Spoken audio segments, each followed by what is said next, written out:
بسم اللہ الرحمن الرحیم۔ السلام علیکم۔ ناول شکاری، مصنف احمد اقبال، ایپیسوڈ 54۔ یہ حرکت کسی نے ابھی ابھی کی ہے سکندر، محسن نے کہا اور جھک کے دیکھنے لگا۔ یہ ابھی مرا نہیں ہے۔ وہ کچھ دیر بعد چلایا، بس اب یہاں سے بھاگنے کی کر، کوئی دیکھ لے گا تو ہم مارے جائیں گے۔ محسن نے انجن میں چابی گھمائی اور انجن فوراً سٹارٹ ہو گیا۔ تب مجھے خیال آیا کہ کچھ دیر پہلے ہم جان بچا کے اور اس قیدی کو لے کے رابعہ کے گھر سے فرار ہوئے تھے، تب بھی کار کو دھکا لگانے کی ضرورت پیش نہیں آئی تھی، حالانکہ صبح سے 2 بار ایسا ہو چکا تھا۔ وہ نقص جو وقتی تھا دور ہو گیا تھا، مگر مجھے یوں لگا جیسے وفادار گاڑی صورتحال کی نزاکت کو سمجھتی ہے اور وقت کے تقاضے کے مطابق ساتھ دیتی ہے۔ محسن نے کار کو نہر کے کنارے سے بائیں جانب موڑ دیا۔ ہمارا پہلا مقصد اس جگہ سے دور نکل جانا تھا۔ گھر کو تباہ کر دینے کے باوجود وہ مطمئن نہیں ہوئے تھے، محسن نے رفتار بڑھاتے ہوئے کہا۔ اس سے تو یہی ظاہر ہوتا ہے کہ انہوں نے بعد میں بھی ہمارا تعاقب جاری رکھا، میں نے کہا۔ لیکن یار، میں نے کسی کو پیچھے آتے نہیں دیکھا تھا، محسن بولا۔ انہوں نے اندازہ کر لیا ہوگا کہ بھاگ کر ہم کہاں جا سکتے ہیں، میں نے کہا۔ باقی سب لوگ اپنی گاڑیاں چھوڑ کر پیدل گئے تھے۔ ہم یہ گاڑی لے کر قبرستان جاتے تو سڑک کے کنارے کھڑی ہوئی واحد کار کو سب دیکھتے اور پہچان کے حیران بھی ہوتے۔ شاید انہوں نے ہمیں پیدل قبرستان تک جاتی بھی دیکھا ہو۔ معمولی سی تلاش سے کار ان کو مل گئی ہوگی۔ پھر وہ اپنے آدمی کو کیوں نہیں لے گئے، محسن نے سوچتے ہوئے کہا۔ ایک تو ان کے لیے یہاں اس کار میں سے کسی دست وابستہ آدمی کو نکالنا آسان نہیں تھا، ٹریفک اتنی ہے کہ مجمع اکٹھا ہو جاتا، میں نے کہا۔ دوسری بات یہ ہے کہ ان کو یہ تردد کرنے کی ضرورت نہیں تھی۔ اس سے زیادہ آسان کام خنجر گھوم کے نکل جانا تھا۔ اس آدمی کا وجود ان کے لیے خطرناک ہو گیا تھا، جسے دیکھا تو ہم نے ہی تھا، مگر دشمن کا خیال ہوگا کہ پولیس والے بھی دیکھ چکے ہیں اور ہو سکتا ہے تصویریں اور فنگر پرنٹ لے چکے ہوں۔ ایسے بے مصرف اور بے وقت آدمی کے زندہ رہنے میں خطرہ تھا، مگر اسے مار کے یہ خطرہ بھی ختم کیا جا سکتا تھا اور ہمارے لیے ایک مصیبت بھی کھڑی کی جا سکتی تھی۔ تیرا مطلب ہے وہ پولیس کو فون کر چکے ہوں گے، محسن نے چونک کر کہا، کہ فلاں جگہ گاڑی میں لاش پڑی ہے۔ دشمن کو بیوقوف سمجھنا بیوقوفی ہے محسن، اتنے تجربات کے بعد بھی ان کی فطرت کا اندازہ کرنے میں غلطی نہیں کرنی چاہیے۔ اگر ہم وہاں سے فرار نہ ہوتے تو ذرا سی دیر میں پولیس پہنچ جاتی، ہم کیا وضاحت کرتے؟ سارا زمانہ دیکھ چکا ہے کہ صبح سے ہم یہ گاڑی لیے پھر رہے ہیں، ہم کیا بتاتے کہ باندھ کر قتل کرنے کے بعد ہم یہ لاش کہاں لے جانا چاہتے تھے اور ہم نے اسے مارا کیوں؟ اوہ مائی گاڈ، ہم تو اس شخص کا نام بھی نہیں جانتے، محسن نے کہا۔ ذرا دیکھ، ہمارے پیچھے کوئی ہے؟ ہمارے پیچھے کوئی نہیں تھا، چنانچہ میں نے محسن کو سڑک کے کنارے گاڑی روک لینے کے لیے کہا۔ سڑک پر سے کبھی کبھار کوئی گاڑی گزر جاتی تھی، ورنہ سڑک ویران ہی تھی۔ میں نے اور محسن نے اس شخص کو اٹھا کے باہر نکالا اور کار کے پیچھے زمین پر لٹا کر اس کی رسیاں کھولیں۔ وہ قریب المرگ تھا اور لمبے لمبے سانس لے رہا تھا۔ میں دوڑ کر نہر تک گیا اور دونوں ہاتھوں کے پیالے میں پانی بھر لایا۔ ایک کار میرے پیچھے سے گزر گئی، کسی نے کار کے پیچھے کا منظر نہیں دیکھا۔ میں نے زخمی شخص کے حلق میں پانی ٹپکایا اور باقی اس کے منہ پر گرنے دیا۔ وہ کراہنے لگا اور 2-4 مرتبہ سر کو ادھر سے ادھر جھٹکنے کے بعد اس نے نیم و آنکھوں سے ہمیں دیکھا۔ دیکھو، میری بات سنو، میری آواز آ رہی ہے نا، میں نے جھک کر کہا۔ اس شخص نے بمشکل تمام اقرار میں سر ہلایا۔ ایک بات سمجھ لو، تم بہت زیادہ زخمی ہو، تم جانتے ہو کہ تمہیں مارنے والے کون ہیں، ہم تمہارا انتقام لے سکتے ہیں، ہمیں ان کا نام بتا دو، کون لوگ ہیں وہ؟ تمہارا بچنا بہت مشکل ہے، لیکن مرنے سے پہلے تم ایک نیکی کر سکتے ہو۔ ایک بار پھر اس نے جسم کی ختم ہوتی ہوئی قوت کو مجتمع کیا، اس کے لب کانپے، مگر الفاظ اس کے حلق سے ہرخراہٹ بن کے نکلے۔ ایک مرتبہ پھر میں پانی بھر کے لایا، مگر میرے ہاتھوں کے کاسہ گدائی کا پانی موت سے مزید مہلت حاصل نہ کر سکا۔ محسن نے مایوسی سے نفی میں سر ہلایا اور میں نے ہاتھ چھوڑ دیے۔ پانی خشک زمین میں جذب ہو گیا، اس خون کی طرح جو ایسے ہی حاکے راہ گزر کو سیراب کر رہا تھا۔ ایک آدمی کے خون سے بھی کہیں زمین کی پیاس بجھتی ہے؟ زمین تو ازل سے ہر جگہ، ہر وقت کے موڑ پر وہ خون پیتی رہی ہے جو آدمی نے بہایا اور آدمی کا تھا۔ پتھر کے زمانے سے ایٹم بم کے زمانے تک لاکھوں کروڑوں اربوں مرنے والوں کا خون مٹی کا رنگ تک نہیں بدل سکا۔ کچھ نہیں بتایا اس نے؟ میں نے گہری سانس لے کر کہا۔ بتایا ہے، محسن بولا۔ معلوم نہیں میں نے غلط سنا یا صحیح، اور وہ دم آخر ذہن میں آنے والے بے ربط خیالات تھے یا ان الفاظ سے کوئی نتیجہ اخذ کیا جا سکتا ہے۔ ایک لفظ تو راج یا راجا تھا، راج گڑھ یا راجا گڑھ۔ راج گڑھ ایک محلہ ہے، میں نے کہا، اور کرامت۔ دوسرا لفظ مجھے کرامت سنائی دیا تھا۔ تیسرا لفظ غالباً سراج تھا۔ سروج تو نہیں ہو سکتا، سراب بھی مشکل ہے۔ کرامت اور سراج، میں نے کہا، یہ تو نام ہو سکتے ہیں، مگر راج گڑھ تو بہت بڑا علاقہ ہے، وہاں صرف نام سے کسے تلاش کیا جا سکتا ہے؟ معلوم نہیں وہاں کتنے کرامت علی، کرامت حسین اور کرامت دین ہو۔ سڑک کو خالی پا کے ہم نے لاش کو وہیں چھوڑا اور کار لے کر چل پڑے۔ یہ کار بھی اب ہمارے لیے چلتا پھرتا خطرہ بن گئی تھی۔ ایک اندیشہ یہ تھا کہ دشمنوں نے پولیس کو فون کیا ہوگا تو کار کا نمبر وغیرہ ضرور لکھوایا ہوگا۔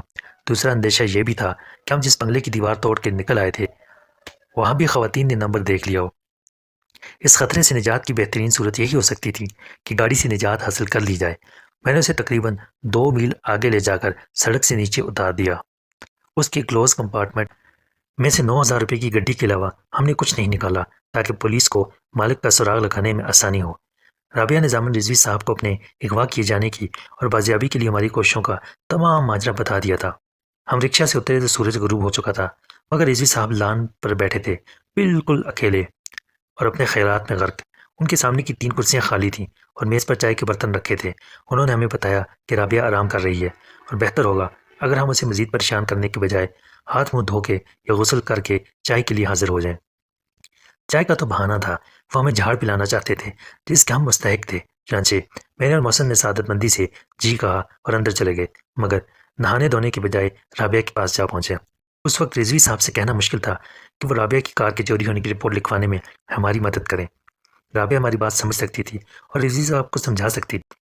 آدھے گھنٹے بعد ہم غسل وغیرہ سے فارغ ہو گئے اور کپڑے بدل کے حاضر ہوئے تو رابعہ بھی کرسی پر بیٹھی تھی اور تازہ چائے آ چکی تھی۔ رضوی صاحب نے ٹیلی فون کر کے اپنے علاقے کے ایک تھانے دار کو بلوا لیا تھا اور بہت برہم تھے۔ ان کی تمام برہمی کا نشانہ ہم ہی بن سکتے تھے۔ وہ خوب گرجے پر سے، مذاق بنا لیا قانون کو، ہیرو ہو گئے ہیں کل کے لونڈے، صرف فلمیں دیکھ دیکھ کے۔ ہم نے جھک ماری ہے، کیا ضرورت تھی معاملات کو اپنے ہاتھ میں لینے کی؟ وہ خط اگر فوراً پولیس کے حوالے کر دیا جاتا تو لیبارٹری میں کوئی نہ کوئی اسے پڑھ لیتا، معلوم ہو جاتا کہ یہ کیا سٹنٹ ہے، سب ڈھل لیے جاتے۔ کیا ملا ترمہان بننے سے؟ رابعہ کا گھر تباہ ہو گیا، ایک سکینڈل کھڑا ہو گیا، کل اخبارات میں سنسنیخیز سرخیاں بھری پڑی ہوں گی، تحقیق و تفتیش کرنے والے جھک مارتے رہیں گے، ہم جانتے بوجھتے حقائق کی پردہ پوشی کریں گے۔ آئندہ کے لیے نوٹ کر لو۔ ایک ASI نے مؤدبانہ سلوٹ مار کے ہماری جان بخشی کرا دی۔ رضوی صاحب کو خاموش ہونا پڑا۔ یہ ہماری خوش قسمتی تھی کہ آخری رپورٹ جو چوری کے بارے میں تھی 2:10 پر درج کی گئی تھی۔ رابعہ کی کار کی چوری کی رپورٹ کا وقت 3 بجے کے قریب لکھا گیا۔ کار جنازہ اٹھ جانے کے بعد رضوی صاحب کے گھر کے دروازے پر سے چوری ہوئی تھی۔ دوسرے واقعات بعد میں پیش آئے تھے۔ رپورٹ خود مس رابعہ نے لکھوائی تھی۔ ASI نے رابعہ کے دستخط لیے، سلوٹ کیا اور رخصت ہو گیا۔ ایک اور جھوٹ، رضوی صاحب نے چراغپا ہو کے کہا، یہ چکر بڑا غلط ہے۔ ایک جھوٹ کو چھپانے کے لیے 10 جھوٹ بولنے پڑتے ہیں اور کبھی نہ کبھی ایک جھوٹ پکڑا جاتا ہے تو جھوٹ کا پورا قلعہ ریت کی دیوار کی طرح گر پڑتا ہے۔ وہ بولتے رہے۔ میں اور محسن یہ سوچتے رہے کہ جب رضوی صاحب کو معلوم ہوگا کہ کار میں قتل ہوا ہے اور جو خون اس میں سے ملا ہے وہ اسی شخص کا ہے جس کی لاش نہر کے کنارے پڑی ملی تھی، تب کیا ہوگا؟ میں نے بہتر سمجھا کہ یہ بات ان سے چھپانا اپنی پوزیشن کو ان کی نظر میں بھی مشتبہ بنانے کے مترادف ہوگا اور ہمیں ان کی مدد کی آئندہ بھی ضرورت تھی۔ میں نے ہمت کر کے اس بدقسمت شخص کے انجام کے بارے میں بھی بتا دیا۔ آئی سی، انہوں نے کچھ دیر خاموش رہنے کے بعد کہا، کیا یہ بہتر نہ ہوتا کہ تم اس شخص کو لے کر نہر کی طرف بھاگنے کے بجائے کسی ہسپتال میں لے جاتے؟ شاید اس کی جان بچ جاتی اور پولیس کو وہی بتا دیتے جو سچ تھا۔ اس کی جان بچنے کا امکان ہوتا تو ہم یہ حماقت واقعی نہ کرتے، میں نے کہا، لیکن ہمارے سچ سے نقصان کیسے ہوتا؟ اور فرض کیجئے وہ شخص ہوش میں آ کے ہمارے خلاف بیان دے دیتا، مرنے والے کا بیان سچ سمجھا جاتا ہے، قانون ہم پر فرد جرم عائد کر دیتا۔ رابعہ کے اغوا کی کہانی بھی سنسنی خیز صحافت کو فروغ دینے والے نمک مرچ لگا کے چھاپتے، زیب داستاں کے لیے بھی بہت کچھ ملاتے اور رائی کا پہاڑ بنا دیتے۔ میں یا آپ کس کس کی تردید کرتے، کس کس کو حد کے عزت کا نوٹس دیتے، اور کیا یہ اسکینڈل نجی زندگی کے علاوہ رابعہ کی پیشہ ورانہ ساکھ کو ختم نہ کر دیتا؟ میرا کیا ہے، مجھ پر ایک قتل کا الزام پہلے سے ہے، دشمن ویسے بھی میرے پیچھے لگے ہوئے ہیں، اور آپ یہ نہیں کہہ سکتے کہ یہ دشمن میں نے خود پیدا کیے ہیں۔ حقیقت حال سے واقف ہونے کے باوجود آپ سمجھتے ہیں کہ میری مدد سے آپ کی نیک نامی متاثر ہوگی تو صاف بتا دیجئے، میں اپنا سامان اٹھا کے کہیں اور چلا جاتا ہوں۔ میری بات کا خاطر خواہ اثر ہوا۔ ضامن رضوی صاحب کھڑے ہو گئے۔ چلتے چلتے انہوں نے میرے کندھے پر تھپکی دی۔ تم نوجوان ہو، جوشیلے اور جذباتی ہو۔ میری بات کا یہ مطلب ہرگز نہیں تھا۔ میں تم سے یہ بھی نہیں کہہ سکتا کہ جاؤ، جو دل چاہے کرتے پھرو۔ میں تمہارے ساتھ ہوں، میری بھی کچھ مجبوریاں ہیں، قانونی، اخلاقی اور گھریلو، بس ان کا لحاظ کرو۔ اور مجھے کچھ نہیں کہنا ہے۔ وہ جانے کے لیے مڑے اور پھر رکے۔ یہ غلام علی کون ہے؟ 2 مرتبہ فون آ چکا ہے اس کا، وہ ہم سے کوئی ضروری بات کرنا چاہتا ہے۔ میرا ایک دوست ہے، میں نے اٹھتے ہوئے کہا، میں خود بات کر لیتا ہوں۔ اندر جا کے میں نے غلام علی کے کیمسٹ بھائی کی دکان کا نمبر ملایا۔ انعام کیمسٹ؟ کسی نے کہا۔ مجھے مسٹر غلام علی سے بات کرنی ہے، میں نے کہا۔ میں سکندر بخت بول رہا ہوں۔ اچھا اچھا جی، بڑا اچھا ہوا آپ نے فون کر لیا۔ بھائی جان پھر آئے بیٹھے تھے آپ سے بات کرنے کے لیے۔ سکندر صاحب؟ چند سیکنڈ بعد غلام علی نے فرتے جذبات سے لرزتی ہوئی آواز میں کہا، مجھے وہ سب مل گیا ہے۔ اچھا، بڑی خوشی کی بات ہے۔ میں نے ضامن رضوی صاحب کو موجود پا کے گول مول بات کی۔ کل پھر کہاں مل رہے ہو؟ جہاں آپ کہیں سر، میں تو آج ہی حاضر ہو جاتا، مگر آپ سے بات ہی نہ ہو سکی۔ ہاں بھائی، وہ ہماری ایک عزیز ہیں، ان کی والدہ کا انتقال ہو گیا تھا، سارا دن وہیں گزر گیا۔ خیر کل گارڈنیا میں آ جاؤ۔ ہاں شام کا وقت رکھ لو یا صبح کا، 11 بجے ٹھیک رہے گا۔ تو پھر خدا حافظ۔ اگرچہ اس کے بعد غلام علی نے ریسیور رکھ دیا تھا، مگر میں نے ظاہر کیا کہ بات جاری ہے۔ ہاں اچھا، کل ہی چلے جاؤ گے؟ ایک آدھ دن اور ٹھہر جاتے یار، گنجائش نہیں؟ پھر تو مجبوری ہے۔ میں نے ریسیور رکھ دیا۔ رضوی صاحب مطمئن ہو کے جا چکے تھے۔ انہیں یقین آ گیا تھا کہ غلام علی واقعی کوئی ایسا دوست ہے جو رخصت ہونے سے پہلے آخری ملاقات کرنا چاہتا ہے۔ میں باہر آیا تو رابعہ اندھیرا ہو جانے کے بعد بھی وہیں بیٹھی تھی اور اکیلی تھی۔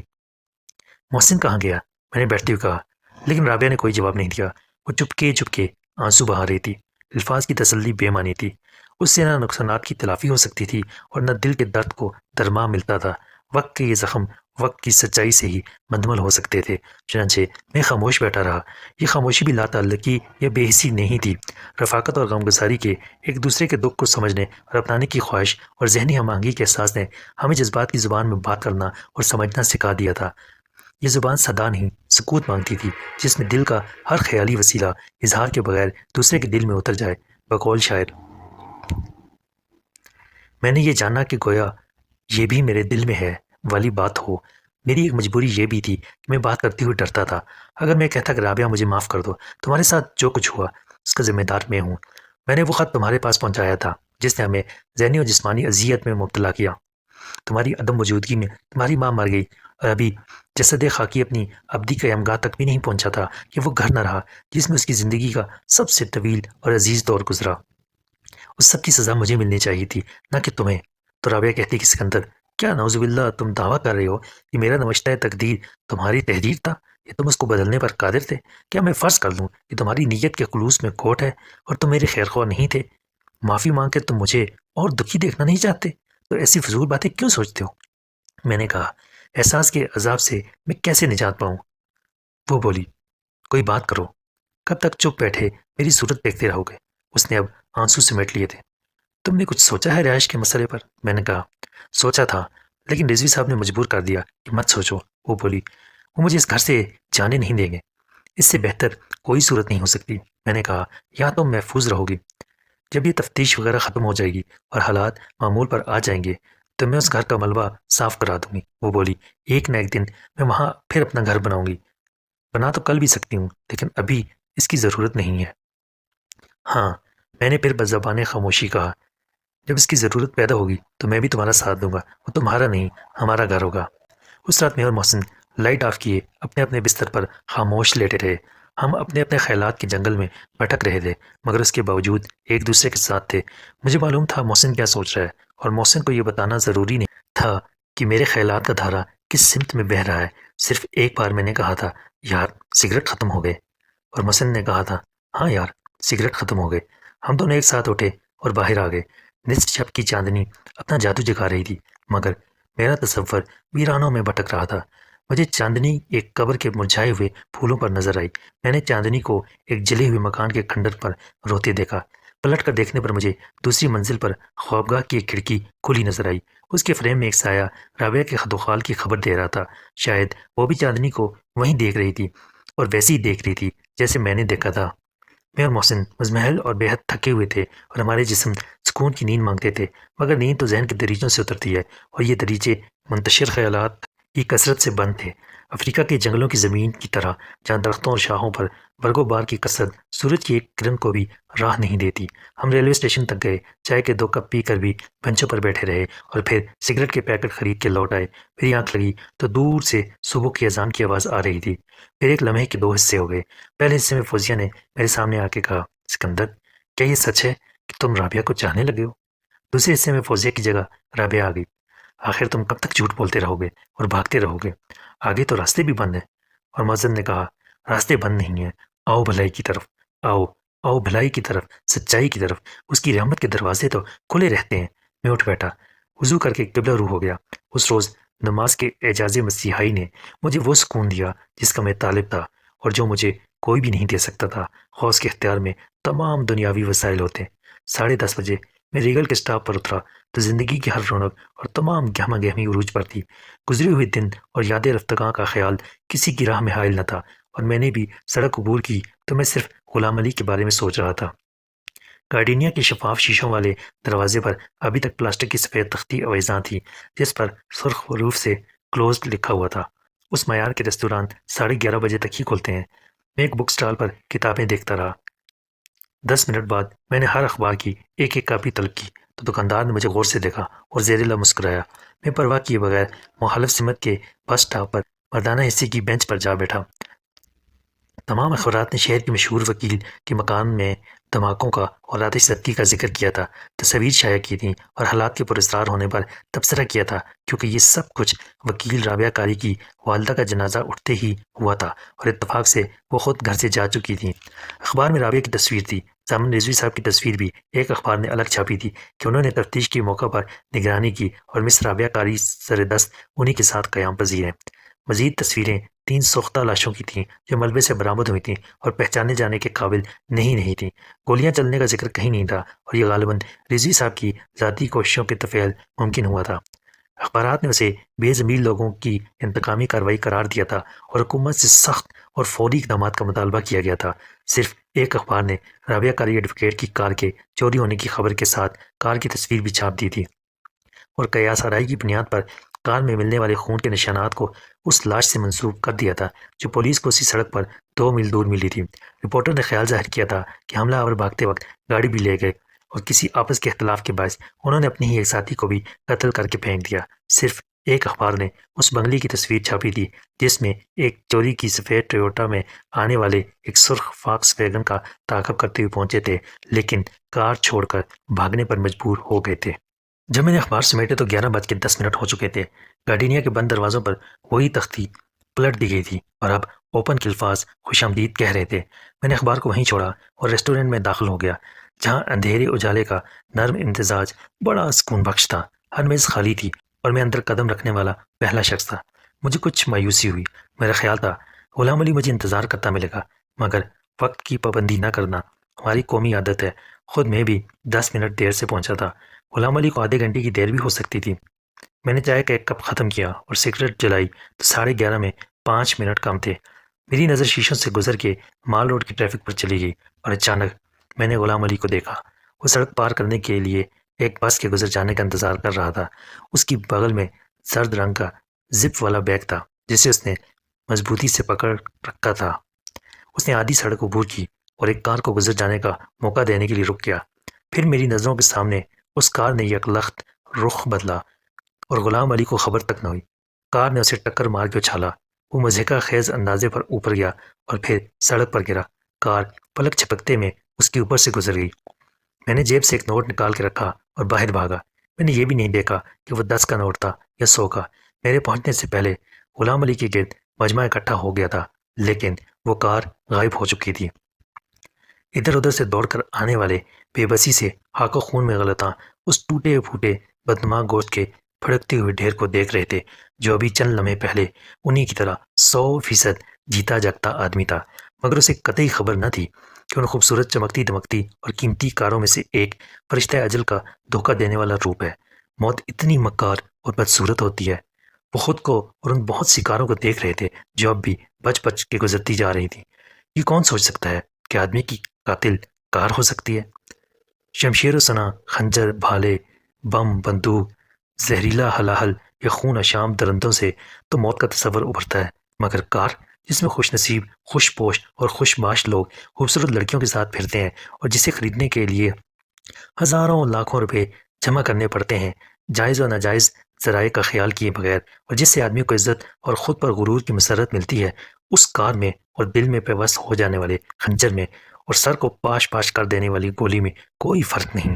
کچھ لوگ اسے حادثہ کہہ رہے تھے، جیسے ہر روز ہر گاڑی سے منزل تک پہنچنے والے ہزاروں مسافروں میں سے ایک اسی گاڑی کے نیچے آ جائے یا کوئی اسی بجلی کے جھٹکے سے ہلاک ہو جائے جو آپریشن تھیٹر میں جان بچانے والوں کے لیے چراغ روشن رکھتی ہے۔ کچھ لوگوں نے اسے سڑک پار کرنے کی کوشش کرتے بھی دیکھا تھا اور ان کا خیال تھا کہ غلام علی نے جلدی کی، چنانچہ مرنے کی غلطی کی، حالانکہ آدمی مرنے میں اس وقت تک جلدی نہیں کرتا جب تک کہ اس کا خیال خودکشی کا نہ ہو، خیال ہی نہیں عزم مصمم نہ ہو۔ باقی لوگ یہ بھولے ہوئے تھے کہ بالآخر پہلے سے طے شدہ وقت پر سب کو ایسے ہی اچانک نازل ہو کے راستہ روک لینے والے لمحے کے سامنے زندگی کا سفر ختم کرنا ہے جو کہیں بھی آ سکتا ہے، اور اس سے کوئی فرق نہیں پڑتا کہ آدمی منتظر ہے یا نہیں، اور بستر پر لیٹا مستقبل کے خواب دیکھ رہا ہے یا سڑک پر چل رہا ہے۔ بہت سے لوگ کار والوں کو گالیاں دے رہے تھے کہ اندھے ہو کے چلاتے ہیں اور آدمی کو زمین پر رینگنے والا کیڑا سمجھتے ہیں، اور افسوس کر رہے تھے کہ کسی نے کار کا نمبر تک نہیں دیکھا تھا۔ اس مجمع میں شاید میرے سوا کوئی نہیں تھا جس کو یقین ہو کہ غلطی کسی کی نہیں تھی۔ غلام علی نے وہ کار دیکھ لی تھی اور رک گیا تھا، کار والے نے غلام علی کو دیکھ لیا تھا اور اس کے اوپر سے گزر گیا تھا۔ دونوں نے وہی کیا جو ان کو کرنا تھا۔ میرے پہنچنے تک سڑک کے وسط میں 20-25 افراد جمع ہو چکے تھے۔ موٹر سائیکلوں پر گزرنے والے گردن بڑھا کے ذرا سی دیر کے لیے پاؤں ٹکا کے رکتے تھے اور چلے جاتے تھے۔ سڑک پر لوگوں کا مرنا معمول ہے، کسی فرصت ہے کہ غمزدہ ہو یا غمگساری اور تعزیت کرتا پھرے، مغفرت کی دعا مانگے یا لواحقین کے لیے صبر جمیل۔ آدمی کا آدمی سے رشتہ ایک نظریاتی بات ہے، آفس وقت پر پہنچنے کی ضرورت ایک عملی حقیقت ہے۔ میں نے ایک سارجنٹ کو دیکھا جو ٹریفک میں پڑنے والے خلل سے پریشان تھا اور لوگوں کو ڈانٹ ٹپٹ کے بھگا دینا چاہتا تھا۔ چلو دفعہ ہو جاؤ، کوئی تماشا ہو رہا ہے یہاں؟ اس نے گرج کے کہا۔ تماشا تو تھا، مگر خدا سمجھے ان پولیس والوں سے جو نہ جینے دیتے ہیں نہ مرنے دیتے ہیں، مرنے کا تماشا تک مفت نہیں دیکھنے دیتے۔ پسپا ہونے والوں میں ایک دبلا پتلا نوجوان بھی تھا جس کی ناک طوطے کی طرح تھی۔ اس کی بغل میں مجھے زر ریکسین کا زپ والا بیگ نظر آیا۔ میں نے اسے غور سے دیکھا اور ایک لمحے کے لیے ہماری نگاہیں ملی۔ اس کی آنکھوں میں خوف تھا اور وہ نامعلوم طریقے پر مجمع سے الگ ہونے کی کوشش کر رہا تھا۔ میرا شک یقین میں بدل گیا۔ میں اس کی طرف بڑھا تو وہ بس سٹاپ کی طرف چلنے لگا۔ میں نے اپنی رفتار بڑھا دی، وہ تقریباً دوڑنے لگا۔ اس کی نگاہیں کسی رکشہ یا ٹیکسی کو تلاش کر رہی تھیں۔ میں اس کے پیچھے دوڑا تو وہ بے تحاشا بھاگا۔ مجھ سے 20 قدم آگے ہونے کا فائدہ یہ ہوا کہ وہ ایک بس میں چڑھ گیا جو روانہ ہونے کے بعد رفتار پکڑ چکی تھی۔ میں نے بے بسی سے ادھر ادھر دیکھا، کوئی مجھے لفٹ دینے کو بھی تیار نہ تھا۔ پھر ایک موٹر سائیکل والے نے رفتار کم کی۔ کہاں تک جانا ہے؟ اس نے کہا۔ اس کی موٹر سائیکل بہت پرانے ماڈل کی تھی۔ بس زمزمہ تک پہنچا دیں، میری بس نکل گئی ہے۔ میں نے جواب دینے سے پہلے پیچھے بیٹھتے ہوئے کہا، ٹالنٹن مارکیٹ کے اسٹاپ تک پہنچا سکتا ہوں، وہ بولا، اور موٹر سائیکل نے 2 افراد کا بوجھ اٹھا کے دوڑنا شروع کیا تو مجھے اس کی رفتار سے مایوسی ہوئی۔ لیکن ٹالنٹن مارکیٹ سے پہلے اس بس کو کم سے کم 2 جگہ رکنا پڑا جبکہ میری فلائٹ نان سٹاپ تھی۔ جی پی او کے اسٹاپ پر موٹر سائیکل اور بس ساتھ ساتھ پہنچے تھے۔ پھر بس پیچھے رہ گئی اور میں نے سر گھما کے دیکھا۔ اترنے والوں میں وہ شخص نہیں تھا۔ یونیورسٹی کے سامنے ٹالنٹن مارکیٹ کے بس اسٹاپ پر میں پہلے پہنچا اور جب ایک ہجوم بس پر حملہ آور ہوا تو میں نے ادب و آداب کو بالائے طاق رکھ کر بزور بازو جگہ بنائی اور دروازے کے قریب کھڑے رہنے کی جگہ بنانے میں کامیاب ہوا۔ بس کو سمن آباد تک جانا تھا، چنانچہ میں نے آخری اسٹاپ کا ٹکٹ لے کر اس شخص کو تلاش کرنے کی کوشش کی۔ پنجوں کے بل اونچا ہو کر دیکھنے سے بھی میرے لیے سب کے سروں پر سے آخری سیٹ تک ہر چہرہ دیکھنا مشکل ثابت ہوا۔ مزید یہ کہ لوگ مخالف سمت میں یعنی ادھر ادھر ہی منہ کیے کھڑے تھے جدھر بس جا رہی تھی۔ اسٹاپ گزرتے گئے، میں نے اوپر سے آنے والوں پر بھی نگاہ رکھی اور اس گول عدسے کی طرح بنے ہوئے آئینے میں بھی جھانکا جس سے اوپر کی منزل کی ہر سیٹ دکھائی دیتی تھی۔ میں کچھ مایوس ہونے لگا تھا کہ وہ اچانک اوپر سے نیچے آیا اور میں دبک کر پیچھے ہو گیا کہ اس کی نظر مجھ پر نہ پڑے۔ وہ اگلے اسٹاپ پر اترنے کی تیاری کر رہا تھا اور مطمئن تھا کہ مجھے پیچھے چھوڑ آیا ہے۔ یہ خیال اسے ضرور ہوگا کہ میں رکشہ یا ٹیکسی لے کر تعاقب کر سکتا ہوں، چنانچہ وہ محتاط تھا۔ اس نے بس کے رکنے سے پہلے ہی چھلانگ لگا دی اور میں عین وقت پر 2 پہلوان ٹائپ افراد کے درمیان پھنس گیا جو میری راہ میں چٹان کی طرح کھڑے تھے اور ہلنے پر مادہ نہ تھے۔ میں نے غوطہ مار کے ان کے فربا بدن کی دیوار کو شق کیا، دونوں طرف کوہنی مار کے مزید گنجائش پیدا کی۔ ایک پہلوان نے ہنکار کے کہا، اوئے کون ہے سوردہ تخم؟ اور دوسرے نے کہا، خیر ہوئے پہلوان جی، اور مجھے دبوچنے کی فضول سی کوشش کی۔ ایک منحنی نوجوان کو دھکیل کر میں نے دروازے میں سے چھلانگ لگائی تو بس کافی آگے جا چکی تھی۔ سالہ جیب کترا، منحنی نوجوان نے کہا۔ میرے اترنے کا انداز واقعی جیب کتروں جیسا تھا۔ میں سڑک پر گرا اور کلہ بازی کھا کے کھڑا ہو گیا۔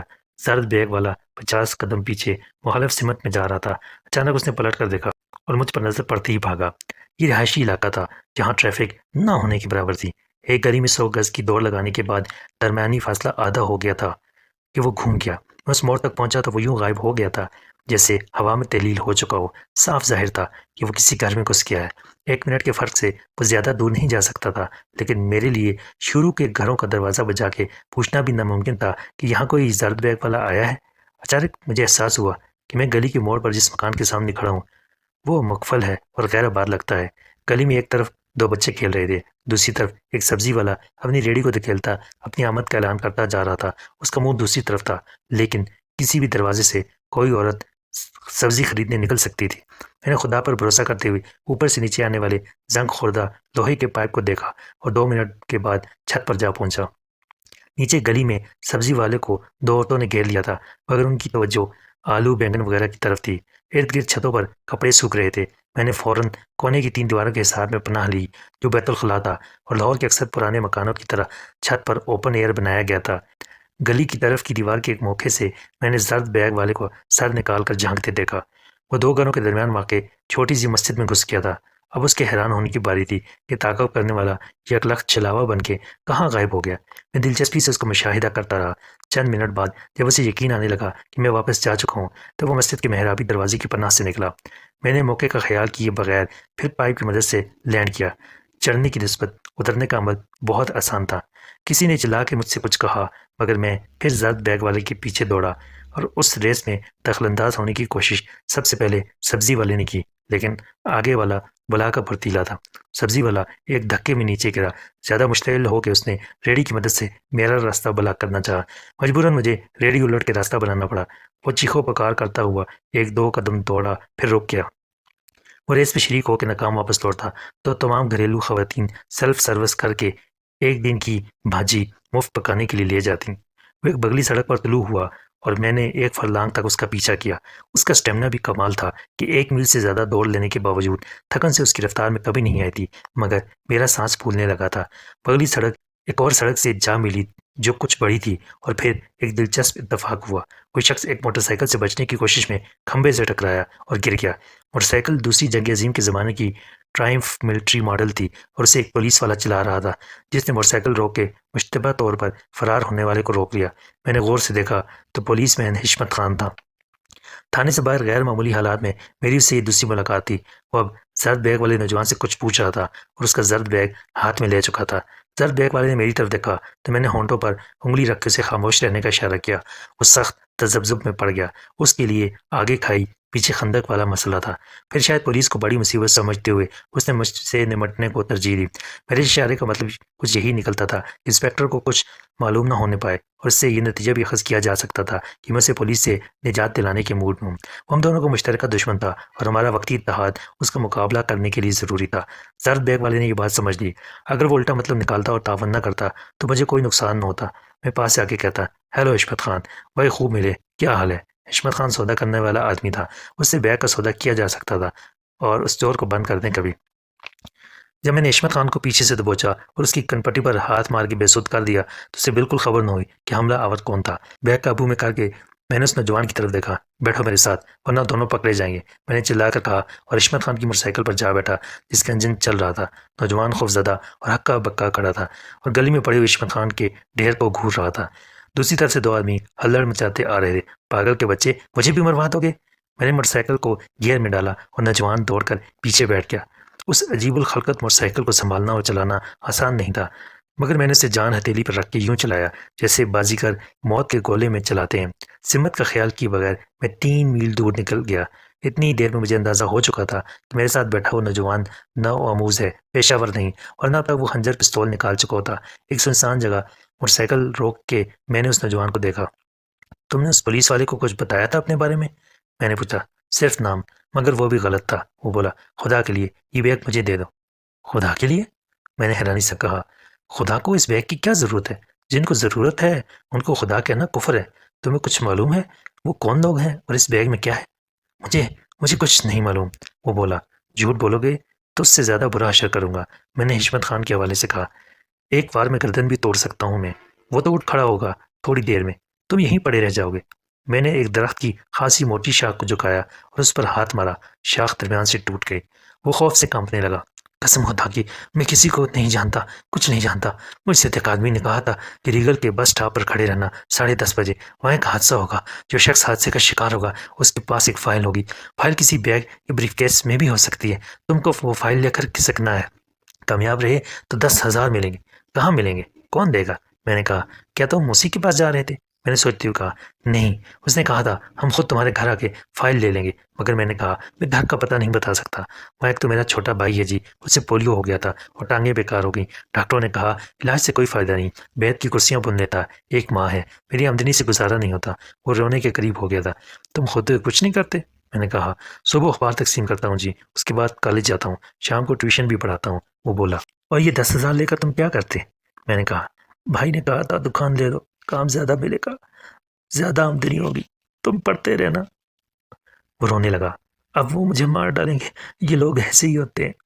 میں نے بیگ کی زپ کھولی، اس میں کوئی فائل نہیں تھی، 60-70 فل اسکیپ سائز کی صفحات کی فوٹوسٹیٹ کاپیاں تھیں۔ فوراً مجھے وہ ترکیب سوچ گئی جس سے کالج میں پڑھنے والے اس نا تجربہ کار اور کم عقل لڑکے کا مستقبل اور اس کی زندگی سب محفوظ رہتے تھے اور ہم دونوں کے مقاصد بھی پورے ہو جاتے تھے۔ میں نے اسے پھر موٹر سائیکل پر بٹھایا اور 10 منٹ بعد ہم ایک فوٹوسٹیٹ مشین شاپ کے سامنے جا رکے۔ میں نے تمام صفحات کی 2 نقلیں بنوائیں، ایک نقل اسی زرد بیگ میں رکھی جس کے بدلے نوجوان کو 10,000 مل سکتے تھے۔ اب تم اطمینان سے گھر جاؤ، میں نے کہا، وہ خود تمہارے گھر آئیں گے اور یہ کاغذات لے جائیں گے، تمہارے نہ بتانے سے کوئی فرق نہیں پڑتا، انہیں تمہارے گھر کا پتہ معلوم ہے۔ ان کو ہر سوال کا جواب پورے اعتماد کے ساتھ نفی میں دینا ہے کہ کسی نے بیگ اٹھاتے دیکھا تھا؟ نہیں۔ غائب ہوتے دیکھا تھا؟ نہیں۔ کوئی تعاقب میں آیا تھا؟ نہیں۔ تمہیں کوئی پولیس سارجنٹ نہیں ملا، میں نہیں ملا، میرے اور تمہارے درمیان کوئی ریس نہیں ہوئی، سب گول۔ بس تم ریگل سے بس پر سوار ہوئے اور گھوم پھر کے گھر آ گئے، اور تم کر بھی کیا سکتے تھے؟ تم نے اپنے طور پر تسلی کر لی تھی کہ کوئی بھی پیچھے نہیں آیا ہے۔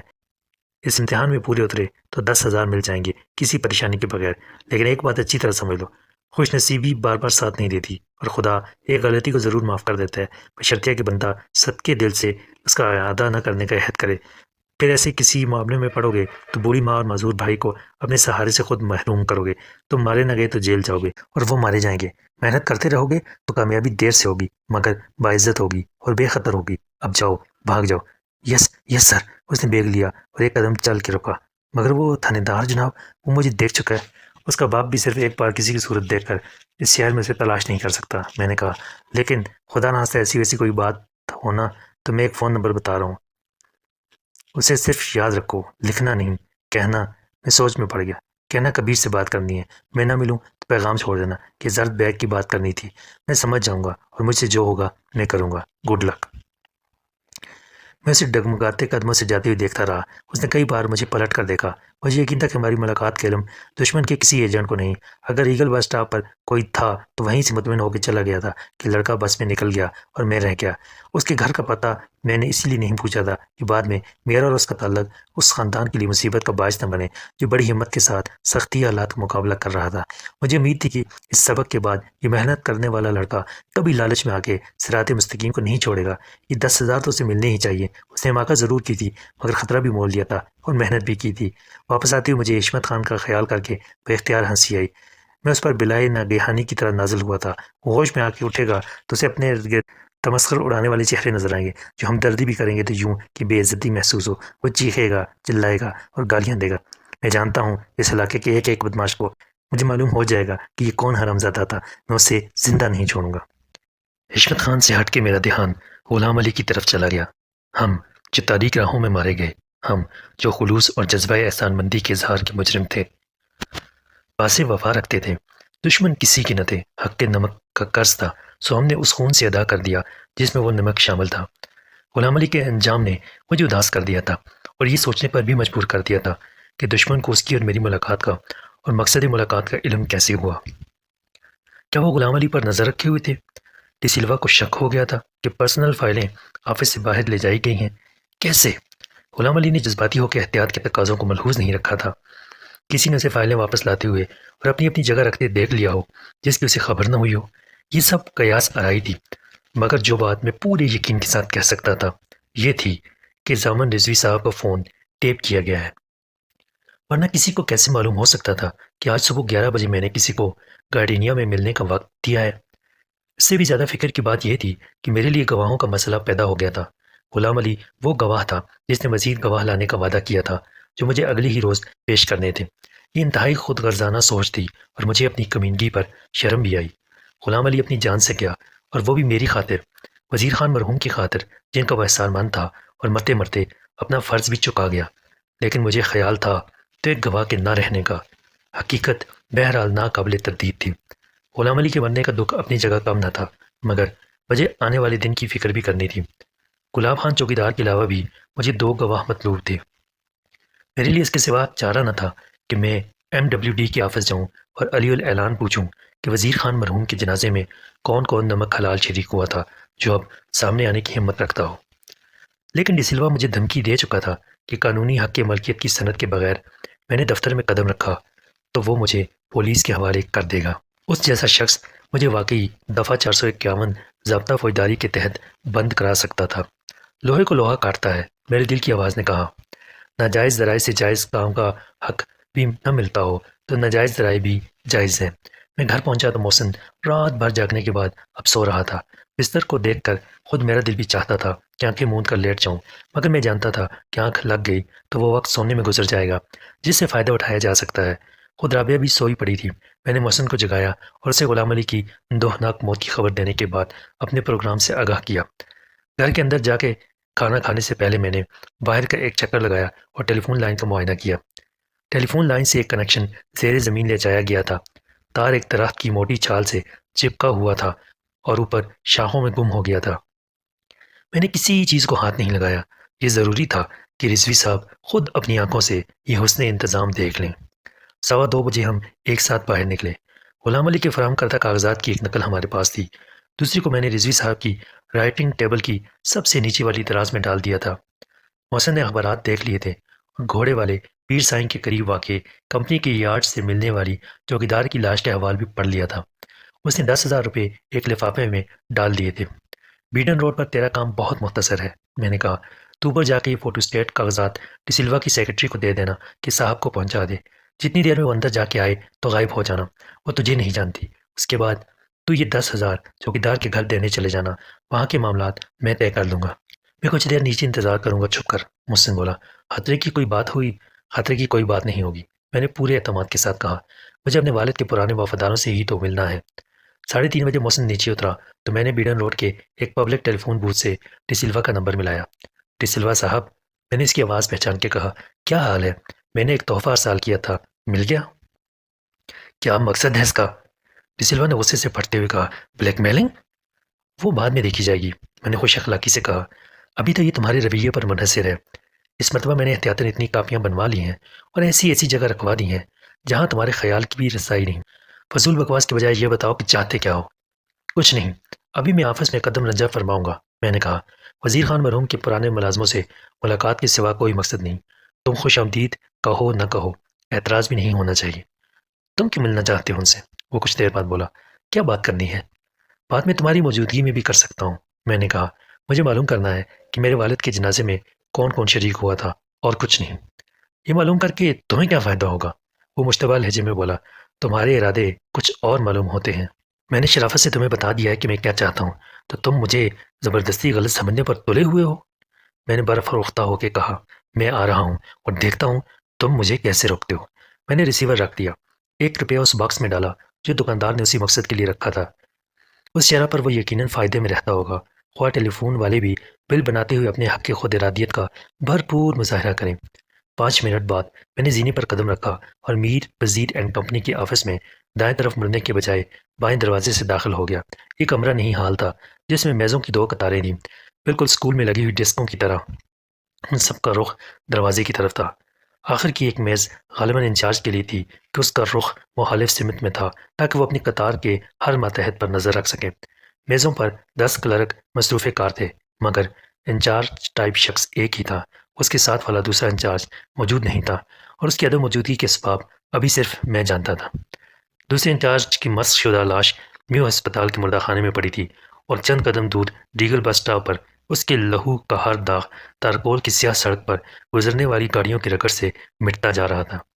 بیک وقت کئی نظریں سوالیہ انداز میں میری طرف اٹھیں، ان میں انچارج کی نظر بھی شامل تھی۔ میں کچھ دیر تذبذب اور گو مگو کی کیفیت کا اظہار کرتا رہا اور ہاتھ باندھے ہر طرف اس دیہاتی کی طرح دیکھتا رہا جو بیل گاڑی سے اتر کے کاروں کے شو روم میں گھس گیا ہو۔ دیکھنے کی وہاں کوئی چیز نہ تھی، ماحول کسی بھی آفس سے مختلف نہ تھا، فائلیں، فائل کیبنٹ اور الماریاں۔ جی؟ انچارج سے بلاخر صبر نہ ہو سکا۔ کیسے تشریف لانا ہوا؟ اس کے تنزیہ تمسخر آمیز انداز پر اس کے ماتحت مسکرائے۔ یہاں ایک غلام علی صاحب ہیں۔ میں نے خالی کرسی کی طرف دیکھا۔ آج ان کا انتقال ہو گیا۔ کارم کے شو روم میں داخل ہونے والے دیہاتی نے یک لخت فائر کر کے سب کو اپنی طرف متوجہ ہونے پر مجبور کر دیا تھا۔ میں نے دونوں ہاتھ سینے پر باندھے اور کرسی پر بیٹھنے کے بجائے واحد انچارج کے سامنے اس کی میز پر ٹک گیا۔ یس جینٹل مین، میں نے ان سب کو مخاطب کیا جو میری طرف منہ اٹھائے بیٹھے تھے۔ وہ ایک حادثے میں مارا گیا۔ گڈ مین دی لالٹین ریگل پر ایک کار کے نیچے آ گیا۔ اچھے آدمی عموماً ایسے ہی مارے جاتے ہیں۔ پیچھے کا دروازہ کھلا اور پلٹ کر دیکھنے پر مجھے ڈی سلوا کا چہرہ نظر آیا۔ اس کی خون اشام نظریں مجھے گھور رہی تھیں۔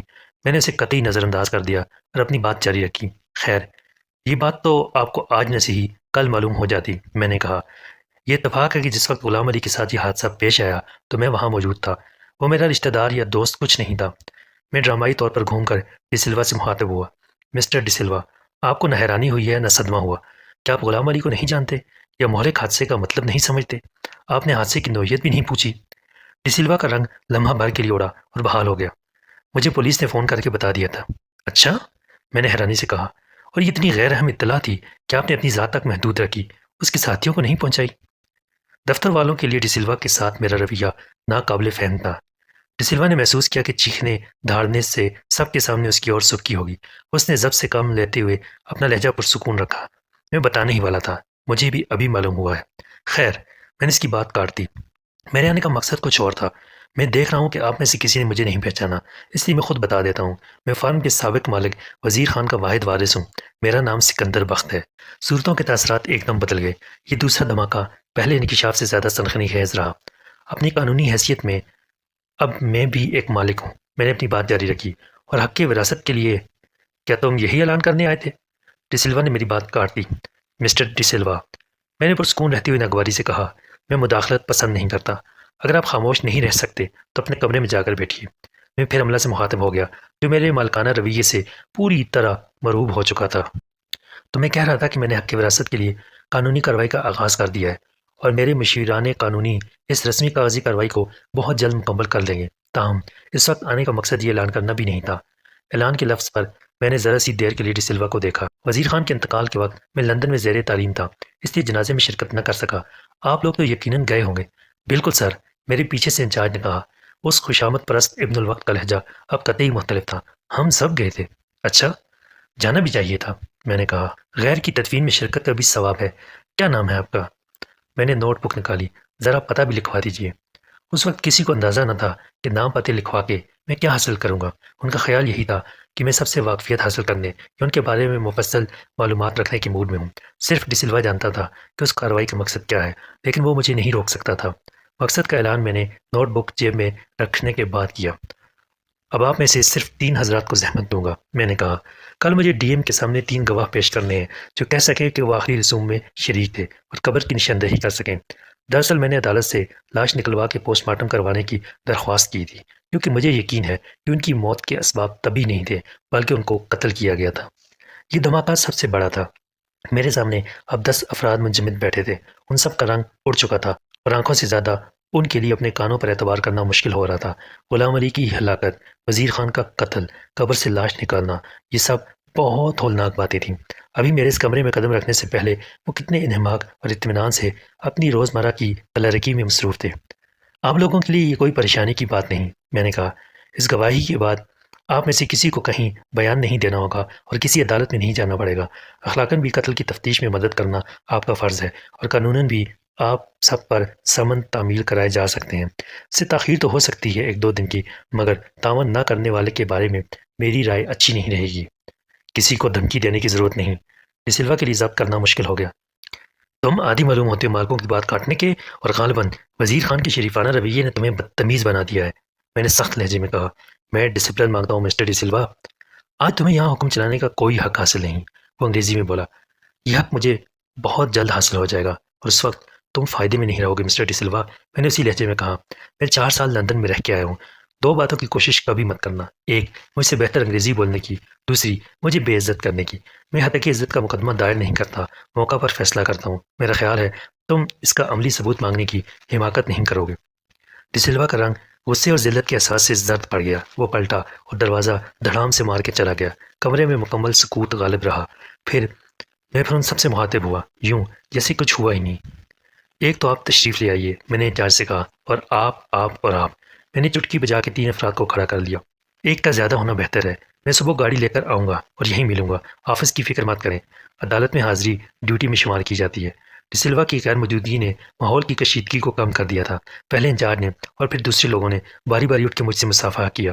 وہ سب بہت سے سوالات کرنے کے لیے بےتاب تھے، مثلاً یہ کہ مجھے اپنے والد کی موت پر قتل کا شبہ کیوں ہے اور کس پر ہے، میرے بارے میں جو کچھ اخبارات میں آ چکا ہے کس حد تک درست ہے کہ میں نے میر شرافت علی کو قتل کیا، کیا مجھے میر صاحب پر ہی شک تھا، وغیرہ وغیرہ۔ اور بہت کچھ بتانا بھی چاہتے تھے، مثلاً یہ کہ مرحوم وزیر خان مدت سے بیمار تھے اور کمپنی کے معاملات سے بے تعلق ہو چکے تھے، اور سنا ہے وہ کوٹھی ایک نمک حرام چراغ دین کی تھی جہاں ان کا انتقال ہوا، وغیرہ وغیرہ۔ لیکن میں نے ان کی کسی بات کا جواب نہیں دیا اور کہا کہ وقت آنے پر حقائق سب کے سامنے آ جائیں گے، کیونکہ معاملات عدالت میں زیر سماعت ہیں، اس لیے ان پر اظہار رائے بھی توہین عدالت کے زمرے میں آتا ہے۔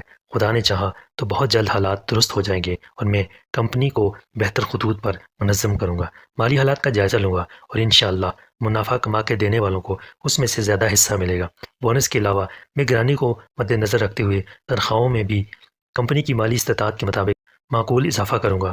ان سب باتوں کا مجموعی تاثر خوشگوار ہوا، اور جب میں ان سے رخصت ہوا تو وہ ذہنی طور پر مجھے ایک اچھا مالک تسلیم کر چکے تھے۔ میں باہر نکلا ہی تھا کہ ڈی سلوا کی خوش شکل، خوش لباس اور خوش اتوار سیکرٹری نے ریشم جیسے ملائم لہجے میں مجھ پر بھر کے تبسم گراتے ہوئے درخواست کی کہ میں مسٹر ڈی سلوا سے ملاقات کر کے جاؤں۔ ڈی سلوا نے اسے دروازے پر اسی کام کے لیے مامور کر رکھا تھا کہ میں نکلنے نہ پاؤں۔ میں نے اس کو بے رخی کے انداز میں یکسر نظر انداز کرتے ہوئے متانت سے سر ہلایا اور دوسرے کمرے سے گزر کے ڈی سلوا کے پاس جا پہنچا۔ اس کا رویہ سابقہ ملاقات کے رویے سے بالکل مختلف تھا۔ اس نے مہذب بلکہ مؤدب طریقے پر مجھے ریسیو کیا اور تشریف رکھنے کو کہا، پھر انٹرکام پر چائے کے لیے کہا، اور اس وقت غیر ارادی طور پر وہ غلطی کر بیٹھا جس نے مجھے ہوشیار کر دیا کہ یہ تبسم، یہ تکلم عادت کی بات نہیں بلکہ شکاری نے میرے لیے جال پھیلایا ہے۔ انٹرکام پر بات کرنے کے لیے سیٹ کا ایک بٹن دبانا پڑتا ہے اور جب اسے چھوڑا جاتا ہے تو ہلکی سی آواز آتی ہے۔ ایک شبہ تو مجھے یہ ہوا کہ ڈی سلوا نے بٹن دبایا ہی نہیں، پھر مجھے آواز سنائی نہیں دی اور میں نے ڈی سلوا کی نظر بچا کے دیکھا تو مجھے انٹرکام کا وہ بٹن ایک پیپر ویٹ سے دبا ہوا دکھائی دیا۔ اس نے میرے سامنے فائلوں کا انبار رکھ دیا تھا کہ مجھے یہ انتظام نظر نہ آئے اور میں بے خوف ہو کے جو کچھ کہوں اس کی دلربا سیکرٹری اپنے کمرے میں سنے اور ریکارڈ کر لے۔ مجھے سیکرٹری کی یس سر کے بعد کوئی آواز سنائی نہ دی، کوئی آہٹ بھی نہیں تھی، وہ دم سادے خاموش بیٹھی تھی۔ مسٹر سکندر بخت، ڈی سلوا نے بڑی نرمی سے کہا، آخر ان کاغذات کو بھجوانے کا مقصد کیا تھا؟ کاغذات؟ میں نے حیران لہجے میں کہا، کون سے کاغذات؟ وہ فوٹو اسٹیٹ کاغذات جو ابھی کچھ دیر پہلے مجھے ملے ہیں، جن کے بارے میں آپ نے فون بھی کیا تھا، وہ بولا۔ میں نے نفی میں سر ہلایا۔ تمہیں کوئی غلط فہمی ہوئی ہے۔ غلط فہمی کیسی مسٹر سکندر؟ وہ بولا، آپ میری سیکرٹری کو وہ کاغذات دے کر غائب ہو گئے تھے، اس کے بعد آپ نے فون پر پوچھا تھا۔ نان سینس، میں نے اس کی بات کاٹ دی، نہ میں یہاں پہلے آیا اور نہ میں نے آج تم سے فون پر بات کی۔ کدھر ہے تمہاری وہ سیکرٹری؟ بلاؤ اسے، میرے سامنے بات کرو اس سے۔ سیکرٹری فوراً حاضر ہو گئی۔ کیا میں تمہیں کچھ دیر پہلے کاغذات دینے آیا تھا مسٹر ڈی سلوا کے لیے؟ غور سے دیکھو اور بتاؤ، کیا وہ آدمی میں ہی تھا؟ سیکرٹری کے لیے مجھ سے نظر ملا کے جھوٹ بولنا مشکل تھا۔ نو سر، آپ تو نہیں آئے تھے، ایک اور شخص تھا۔ ڈیم اٹ، میں نے میز پر مکہ مارا۔ میں نے صرف اپنے بارے میں پوچھا تھا، یہ نہیں کہا کہ آج کون آیا کون گیا۔ جاؤ۔ سیکرٹری کا رنگ فک ہو گیا تھا کیونکہ وہ ڈی سلوا کی آنکھوں کی شرر افشانی بھی دیکھ چکی تھی۔ تم چالاک بننے کی کوشش کر رہے ہو، ڈی سلوا غرایا۔ Want to play a dirty trick? Shut up, میں نے کہا، مجھے دکھاؤ وہ کون سے کاغذات ہیں۔ عالمی اشتعال میں ڈی سلوا نے لفافہ میری طرف پھینک دیا۔ تم مجھے بلیک میل کرنا چاہتے ہو؟ میں پولیس کو رپورٹ کر دوں گا۔ میں نے لفافہ اٹھایا، پھر خود اٹھا اور ہاتھ مار کے میں نے انٹرکام پر رکھا ہوا پیپر ویٹ ہی نہیں، انٹرکام بھی نیچے گرا دیا۔ یو ڈرٹی سوائن، میں نے کہا، تم مجھے ٹرک کرنا چاہتے تھے؟ ہاں، میں نے یہ کاغذات بھجوائے تھے لیکن اس مقصد کے لیے نہیں جو تم سمجھ رہے ہو۔ میں نے فون پر کہا تھا وہ بات کی بات ہے۔ ابھی مجھے بہت کچھ معلوم کرنا ہے۔ تم نے غلام علی کو مروا دیا، مگر تمہارے سیاہ کارناموں کی تفصیل مجھے معلوم ہو چکی ہے۔ میں قانون کو اپنے ہاتھ میں لینے والا آدمی نہیں ہوں۔ جس روز تم عدالت میں ملزموں کے کٹہرے میں پہنچو گے تو تمہیں اپنے خلاف گواہی دینے والے سب بتا دیں گے۔ میں کھڑا ہوا تھا اور بالکل مستعد تھا۔ ڈی سلوا سمجھ گیا تھا کہ اس کی چال ناکام ہو گئی ہے، لیکن وہ ایک بار پہلے جسمانی مقابلے کا انجام دیکھ چکا تھا۔ تب وہ اکیلا تھا، مگر اس وقت دوسرے کمرے میں پورا سٹاف موجود تھا۔ ان سب کے سامنے وہ تماشا بننا نہیں چاہتا تھا۔ یہ تم نے اچھا کیا کہ اپنی زبان کے سوا کچھ استعمال کرنے کی کوشش نہیں کی، میں نے دروازے کا رخ کرتے ہوئے کہا، ورنہ میں تمہاری نازک ہڈیاں توڑ دیتا۔ اور مسٹر ڈی سلوا، کسی کو معلوم بھی نہ ہوتا کہ تمہاری مدد کے لیے آتا یا تمہارا گواہ بنتا۔ میں باہر والے کمرے میں آیا اور سیکرٹری نے یہ ظاہر کیا کہ وہ اپنے کام میں مصروف۔ اس کی میز پر ایک ٹیپ ریکارڈر موجود تھا۔ تم کو بہت جلد فیصلہ کر لینا چاہیے مس، کہ تم اس آدمی سے وفادار رہنے کو ترجیح دو گی یا فرض سے وفاداری کو۔ میں نے اسے مخاطب کر کے کہا اور باہر نکل گیا۔ پھر اندر آیا اور وہ لفافہ اس کے سامنے پھینک دیا۔ یہ اپنے باس کو دے دینا، چاہے تو مزید فوٹو اسٹیٹ کاپیاں بنوا لے۔ یہ اسی کا ریکارڈ ہے جو میری تحویل میں نہیں، اس سے میرے خلاف کوئی کیس نہیں بنتا۔ واپسی پر میں نے گلاب خان سے ملاقات کی اور بتایا کہ اسے گواہی کے لیے جانا ہے۔ ہم جائے گا، ضرور جائے گا۔ جائے گا کیسے نہیں؟ اس نے سینے پر ہاتھ رکھ کے کہا، اس خانہ خراب کو پھانسی ہوگا تو ہمارا دل کو ٹھنڈک پڑے گا، اور ہم اس سے پوچھے گا، خنزیر تیرا کیا نقصان کیا تھا وزیر خان نے؟ وہ بڑھا آدمی ادھر اکیلا رہتا تھا، 5 وقت نماز پڑھتا تھا، وہ کسی کا دل بھی نہیں دکھایا، اور سلامت شاہ اللہ مغفرت کرے، وہ اتنا نیک آدمی، جس شیطان داؤس نے اس کو مارا وہ ہم کو مل جائے تو خدا کا قسم ہم اس کا بھی ٹکڑے کر دیں۔ تم نے نہیں دیکھا سکندر بابو؟ ہم اپنی گناہگار آنکھوں سے دیکھا۔ اس نے توبہ کے انداز میں دونوں کانوں کو چھوا۔ ہم بزدل نہیں ہیں صاحب، دشمن کا سینے میں گولی مار سکتا ہے۔ ہمارا باپ 10 فرنگی قتل کیا، سب کو جہنم میں بھیجا، پھر شہید ہو گیا۔ گلاب خان کے سامنے آئے کوئی بہادر ہے تو بہادر ایسا کرتا ہے، چھپ کر بوڑھا آدمی کو ایسے ذبح کرتا ہے جیسے وہ جانور ہے۔ اس کا ٹکڑا کر کے باکس میں ڈال دیا اور بھاگ گیا۔ خانہ خراب ہوئے اس کا۔ ادھر ہمارا ساتھ 2 آدمی تھا، اب ہم اکیلا ہے۔ ہم کو یہ دل تنگ کرتا ہے، بولتا ہے گلاب خانہ تم ادھر بندوق لے کر گدھے کی طرح کھڑا رہا، اور ایک کے بعد ایک 2 آدمی قتل ہو گیا۔ لعنت تمہارا دوستی پر اور تمہارا بندوق پر۔ وہ سخت مشتعل اور جذباتی ہو رہا تھا۔ میں نے اسے تسلی دی کہ خدا انصاف کرنے والا ہے اور ظلم کی رسی دراز نہیں ہوگی، جو جیسا کرتا ہے ویسے ہی اس کا پھل بھی پاتا ہے، اس جہان میں بھی اور دوسرے جہان میں بھی۔ پولیس نے گلاب خان کو بھی بہت پریشان کیا تھا، مگر چراغ دین نے اس کی جان بچائی تھی کہ یہ آدمی قابل اعتماد اور بھروسے کا ہے۔ چراغ دین گھر پر نہیں تھا۔ گلاب خان نے مجھے مطلع کیا کہ ہمارا صاحب شادی کر رہا ہے۔ چراغ دین شادی کر رہا ہے؟ میں نے کہا، دوسری شادی؟ خود اس نے بتایا ہے تم کو؟ ہاں، اچھا ہے نا، ابھی کتنے دن اکیلے رہے گا؟ گلاب خان بولا، پہلا بیوی مر گیا، اللہ کا مرضی۔ اس نے سر اوپر اٹھا کے کہا، شادی تو سنت رسول ہے، گناہ سے بچاتا ہے، گھر آباد ہوگا تو ہم بھی خوش ہوگا۔ ابھی تو ہم سارا دن دیواروں کی رکھوالی کرتا ہے، بیوی ہوگا تو ہم خدمت کرے گا، پھر اس کا بچہ ہوگا، ہم اس کو کھلائے گا، وہ ہمارے ساتھ کھیلے گا، ہمارا روح خوش ہوگا۔ ابھی ہمارا روح بہت دکھی ہے، ہم قبرستان کا چوکیدار ہے، ادھر کوئی زندہ نہیں رہا، ہم گھر میں رہنا چاہتا ہے جدھر کوئی انسانوں کا آبادی ہو، رونق ہو۔ چوکیدار کی جذباتی افسردگی پر جاتی، خود کو قبرستان کا چوکیدار کہہ کے اس نے سب کچھ کہہ دیا تھا۔ گھر کی مالکن اللہ کو پیاری ہو گئی تھی، اس کے بچے بھی لوٹ کر نہیں آئے تھے۔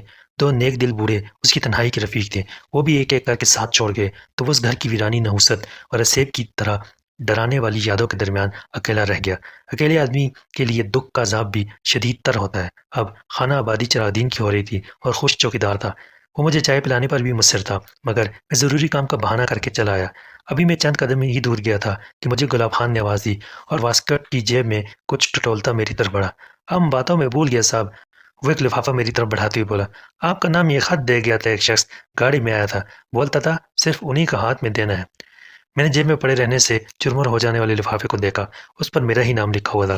اندر سے ایک لیٹر پیڈ کا کاغذ برآمد ہوا، یہ اسی ڈاکٹر کا لیٹر پیڈ تھا جس نے میرے والد کی وفات پر ڈیتھ سرٹیفکیٹ جاری کیا تھا۔ گڑی شاہو کا وہ بدتمیز اور بدزبان ڈاکٹر جس نے دیکھے بغیر لکھ دیا تھا کہ موت طبی حالات میں ہوئی ہے، اس کا پیغام چند سطروں پر مشتمل تھا۔ انگریزی میں اس نے لکھا تھا، ڈیئر مسٹر سکندر، مجھے اپنے اس دن کے رویے پر افسوس ہے۔ کیا یہ ممکن ہے کہ آپ ایک بار پھر زحمت کریں؟ میرا خیال ہے ہم اس مسئلے پر مصالحانہ گفتگو کر سکتے ہیں۔ حرام زادہ! میں نے خط پڑھ کے اسے بے اختیار گالی دی۔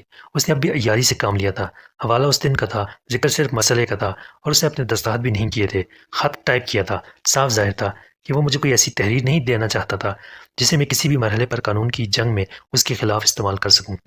اس کے باوجود وہ مصالحانہ گفتگو کرنا چاہتا تھا، جس کا مطلب تھا مجھ سے سودے بازی۔ شاید اسے معلوم ہو گیا تھا کہ لاش واقعی دوبارہ پوسٹ مارٹم کے لیے نکالی جا رہی ہے۔ میں نے اس خط کو پرزہ پرزہ کر کے پھینک دیا، پھر ان پرزوں کو چنا اور لفافے میں ڈال کے حیرت زدہ چوکیدار کو وہ لفافہ تھما دیا۔ اب وہ آئے نا تو اس سے کہنا کہ یہ ہے خط کا جواب، اور میری طرف سے اجازت ہے کہ اسے بے عزت کر کے بھگا دو، میں نے کہا۔ محسن مجھ سے پہلے گھر پہنچ چکا تھا۔ جتنی دیر میں غسل سے فارغ ہوا اس نے مجھے چوکیدار کے گھر جا کے 10,000 روپے دینے کی افسوسناک روداد سنائی۔ ایک آدمی کتنے کا ہوتا ہے؟